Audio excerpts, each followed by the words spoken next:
And then listen to the one before it, or don't listen to this one, listen to the one before it first, and then listen to this one.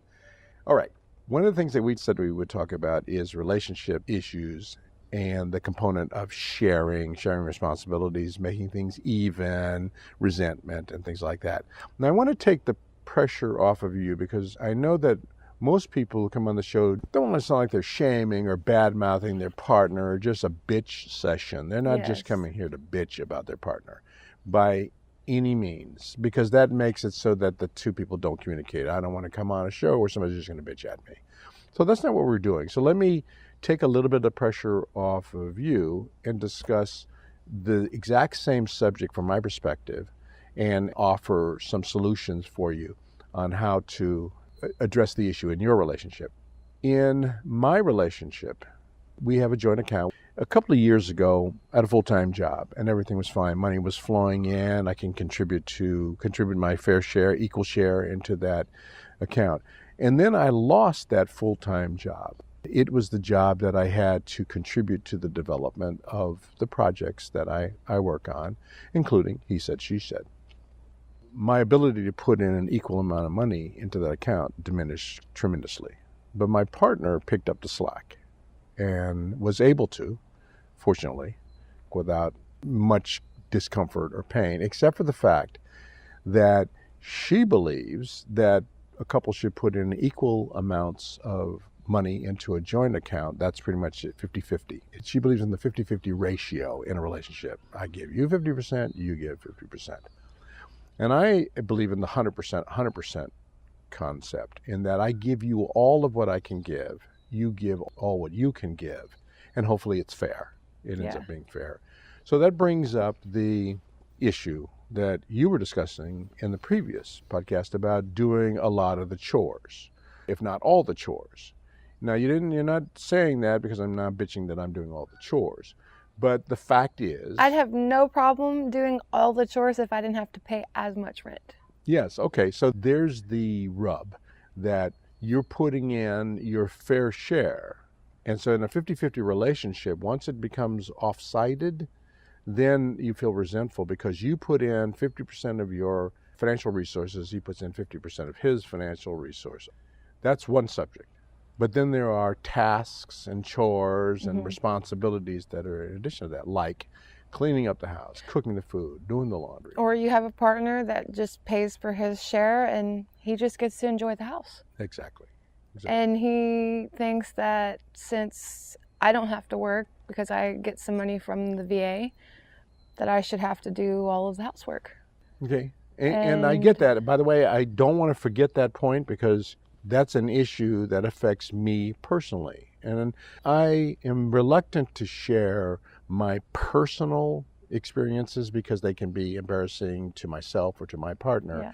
So we're not trying to hurt anybody here. No, not at all. Not at all. And I'm not trying to shame anybody. I'm trying to encourage conversation that we probably should have with our partners, but we're having them with each other. Before we go and fight with our partners about it, because maybe we can take something from this. And yes, we've thought it through and we've got a game plan, we understand, and now we've taken the emotion out of it.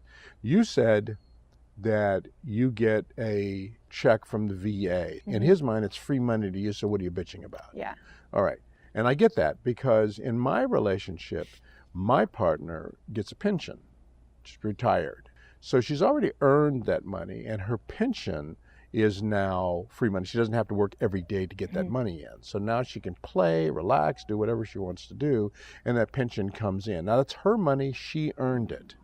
She thinks, hey, I worked for that money, I earned that money.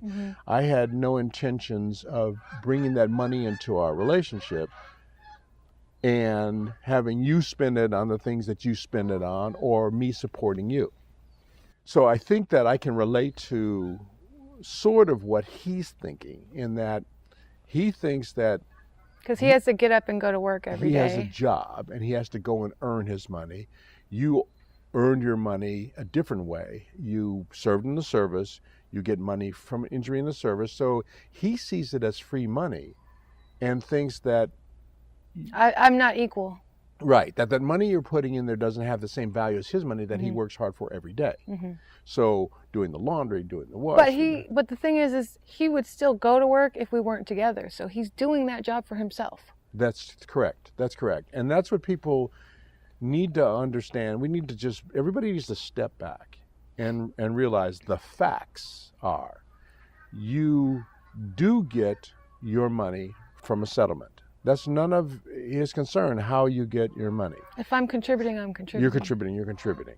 He gets his money from daily labor. He still has a job. He works, goes to work every day, and he puts his money in there. You do the same. You still work. And the thing is that you work and you don't get paid for your work because you are developing a new career for yourself. And so you're not getting paid for that career yet. Yes. But you are working at it. In my situation, very similar situation, I work every day redeveloping as an older adult. And if you lose your job as an older adult, I'm almost 70 years old. And if you lose your job at almost 70 years old, it is very, very difficult for you to go out and get another job, especially at that same level.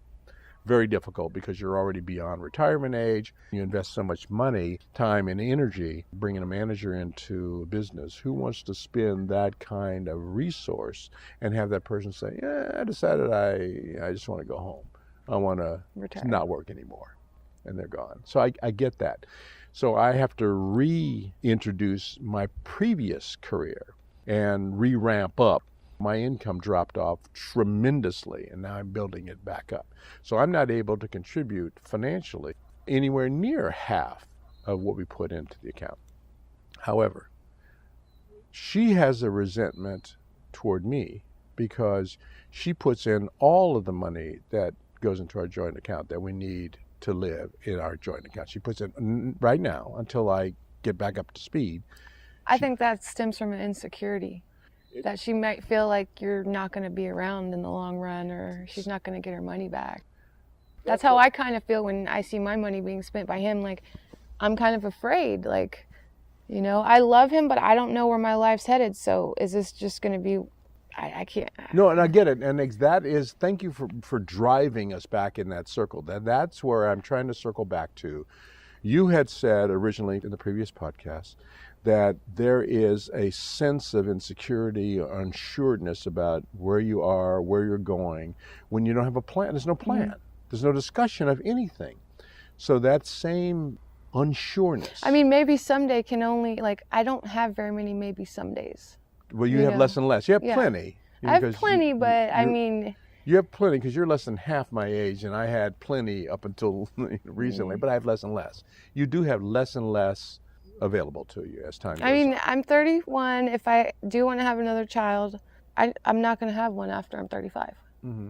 So the clock is ticking. Yeah. So I have 4 years to figure out if I'm going to have another child, if I'm going to have the family I always ever wanted, or, you know, if I don't know. And the thing is that you're reluctant to make the decision and pull the trigger on having that child, having that family with this partner, because there's so much stuff that's unsure that you may end up raising you have 2 kids now, your current 2 children, and a third one kind of on your own. Yeah, and I definitely do not want to do that. I would only want to have a child with somebody that would want that more than anything in the world with me. And be committed to that. Yeah. Now, there are situations where the one partner wants a 50-50 relationship and the other partner wants 100% relationship. And unless they agree, and they have to talk it, we're in this together. We're in this together, yeah. And unless they agree on whether it's 50-50 or 100-100, and then just accept that, it's always going to be problematic, especially when it comes to finances. Because there's, when you're in a relationship 100%, that's when you feel secure in your finances. You're 100%. Nothing matters. Nothing we know it's all good. We'll have money. Yeah, you know? we'll and even if it doesn't work, we'll have what we need. We're in it together. We're gonna fight our way through it, but we have a plan for what happens if. You know, what happens if something goes wrong? What happens if the car breaks down? Do we buy another car? Can we afford to do that? Do we need a repair? Do we get a new used car? Do we get a new car? What happens if? Mm-hmm. I just want the listeners to take away from the conversation we had about this that your feeling of insecurity, my partner's feeling of insecurity, not being settled or sure what's going on, affects the relationship negatively. Your boyfriend and I have the exact same issues that we have to address. We have to solve these problems and make you feel assured and comfortable. And maybe the only way to do that is for him to do more of the chores and accept the fact that those are unpleasant tasks. Or just to maybe give me an allowance. Mm-hmm. Or to not make me pay as much rent. Not make you pay as much rent because you're doing a lot of the work, a lot of the housework. And you're still bringing in the resources. You had mentioned you do all the chores. In my house, I do all the chores. Because in my belief is I give 100% of whatever I have to give. At this moment, because I lost my previous job and the company that I'm building is costing me more money than I'm earning, I'm not able to put finances into the family joint account. So I give everything else that I have to give. I do all of the work, I do all the chores, I do all the running around, I do all the shopping, I do all the cooking, I do all the... That sounds amazing. No, well, it does to you because you do all that. Yeah. But I would hope that my partner would say, thank you for contributing what you can contribute. I hope that, because we're in it together, we're in it for the long run, we're in it 100%. Hopefully your circumstance will change financially because finances are important to her. And she wants me to step up to that, to satisfy that important thing, which is making sure that the finances are in balance. That's important to her. If my partner needed something, I'm the kind of person where I would just get it for them. She might say, I'll loan you the money to get that, but you need to pay me back. Yeah. And I'm not putting her down for that. I'm kind of like that too. And I feel like that's because I'm insecure. And my partner, if I need anything, doesn't matter. He just gets it, or he'll spend it, all of his money on us, no problem. And me, I'm like counting it. Exactly. That is exactly the way it is in my situation because you're like her and I'm like him in a sense. But I compromise. I'm the 100% person, and she's the 50-50 person. And he's the 50-50 person, and you're the 100% person. So that brings up the third issue. Now, this is something you said that you weren't particularly all that interested in talking about, so we won't talk about it in any depth, but it's the intimacy part, not sex, just the intimacy part. So let's not talk about sex, let's talk about intimacy. When you resent him, or when he resents you, does it affect your intimacy? I don't think it does. I get over things really fast. Yeah, so do I. I get that. It was with the 100% people. Not intimacy. I don't trust him as much as But when you don't trust a person, doesn't that affect your intimacy with that person? You can't be as intimate with them if you don't trust them. I'll feel resentment and I'll feel upset, but like I just fall back into the same pattern. Like he puts his arms around me, he hugs me, it feels good. And it's just, I don't hold on to the grudge. I mean, and maybe after, I'm still maybe mad about something that happened earlier, but I'm consciously trying to not be like that, I guess. Right. So deeper inside, you still have that just unsureness. I just like need to know something more than I love you. Intimacy can be completely cut off, shut down. When you're not sure, you don't trust the other person, the issues are not resolved. Never resolved. It's just swept under the rug. Yeah. And now the rug's so high, there's not even any floor. Now the rug's got bumps all over it. And you notice it every time you walk by. What is that? Oh, that's the stuff I swept under it earlier. And I get that. Well, I do want our listeners on He Said, She Said to recognize that it's very difficult and very awkward and sometimes uncomfortable to have conversations about topics. But unless they do with their partner, they don't have to do it publicly. But unless they have those conversations with their partner, things get swept under the rug and you're constantly walking on a bumpy rug. and being reminded that there's some crap under that rug that you swept under there and nobody seems to get it out. A lot of times you eventually just split up. You go your separate ways. It could be preceded by fights, arguments, insults, things like that.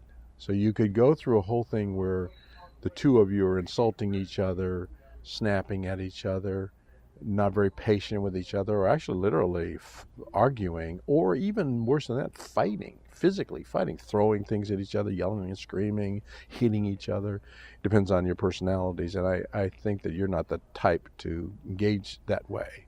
Rather than let things escalate to